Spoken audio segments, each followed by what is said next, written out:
takes to negotiate with somebody like Putin or Zelensky, do you think Putin would be willing to give up any of the regions they already captured? I don't know. I can tell you that all of this would have never happened, and it would have been very easy because you don't have, like, that question wouldn't be asked. That's a tougher question.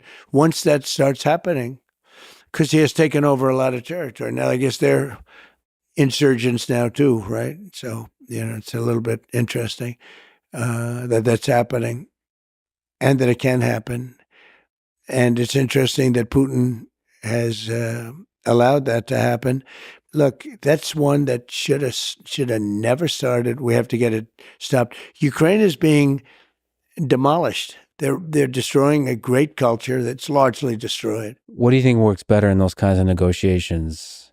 Leverage of, let's say, friendship, the carrot or the stick? Friendship, or sort of the threat of using the economic and military power? So it depends on who the person is. Everyone's different.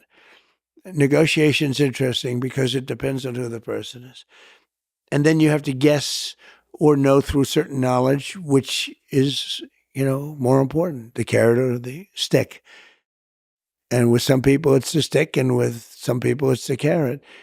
I think that the stick probably is generally more successful in that, we're talking about war.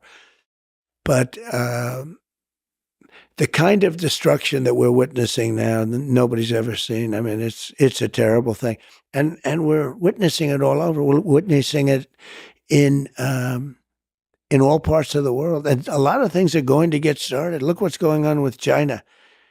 Look at Japan. They're starting to rearm now. They're starting to rearm because China's getting, taking over certain islands. And there's a lot of danger in the war right now in the world. There's a great possibility of World War III.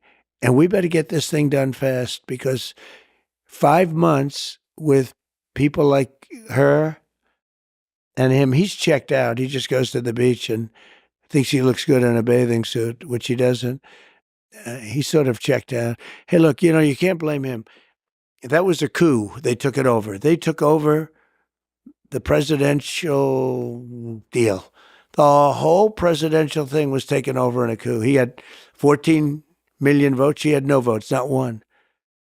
And nobody thought it was going to be her. Nobody wanted it to be her. She was a joke until 6 weeks ago, when they said we're going to have to, politically, they felt they had to pick her.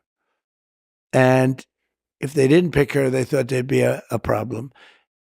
I don't know if that's right or not. I actually don't think it's right, but, they thought it was right. And now immediately the press comes to their aid. If we can go back to China on negotiation, how do we avoid war with China in the 21st century? Well, there are ways now. Here's the problem.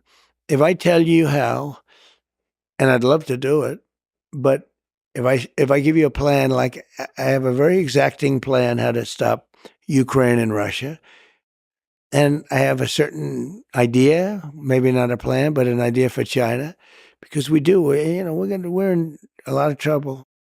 They'll be in a lot of trouble too, but we're in a lot of trouble.